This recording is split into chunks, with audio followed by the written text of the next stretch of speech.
Green Taylor, thank you so much for joining me to talk about I Am Celine Dion. Hi, thank you.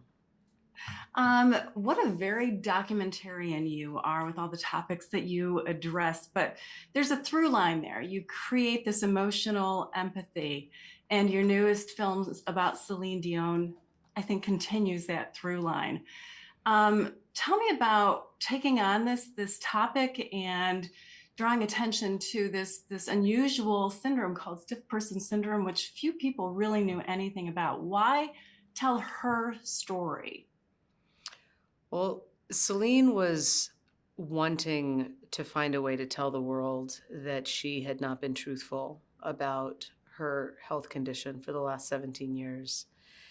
So Celine really had to be willing, and I think she was, to finally come out and talk about this. When we started filming, her illness did not have a name yet. Doctors thought it might be one thing or another thing. So she was really struggling with that. And I think when she finally got the diagnosis, it was as upsetting as it was. I think it was uh, it was important for her to put a name to it. And so I really approached this no differently than my other films, which are basically all character studies. I'm really interested in the human senses. And I think in her case, she has been having this flurry of symptoms that have been growing for years. And I mean, it's really remarkable that she was able to continue her career performing in the way she performs as long as she did. Absolutely. Talking about her disease, you show some pretty private, intimate moments about what happens to her when she has a more severe attack or when the meds aren't working the way that they should. Tell me about gaining access to that. That's something that I think I would have a difficult time showing a part of myself, but she didn't seem to. Tell me about going through that with her. hmm Well, my way of filming with Celine is that I would just turn on the camera pretty much from the moment we were in the same room together, and it would just stay on for the day. And we would follow her from room to room. We would follow her throughout the course of the day, no matter what happened. Celine was very clear in the beginning of our filming together that she didn't want me to ask permission for things. She just wanted me to roll. She just wanted me to go and keep doing what we do. And if she wanted to stop us, she would. She never actually did stop us. In the case of when she would have physical discomfort, she did not ever ask us to stop filming at those points either.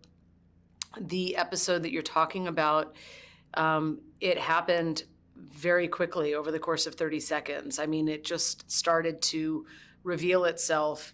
And so my director of photography and I continued filming just as we always had for the last 6, 8 months with her.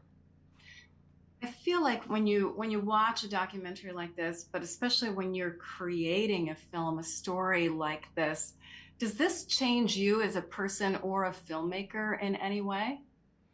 My my perspective on filmmaking has really shifted making this film. I think in the beginning, I worried that Celine's celebrity status would make her more difficult to know. And in fact, I realized that in some ways it made her easier to know because she was ready. She was ready to want to talk about herself. She asked me one thing only in this film, and that was that she wanted to tell it in her voice. And would that be possible? She just asked me if it would be possible rather than everyone else talking about her. So I realized that because there was a will, there was a way. And she basically gave me a very authentic part of her day to day life. And when the going got rough with her body, she never wanted me to flinch or turn away.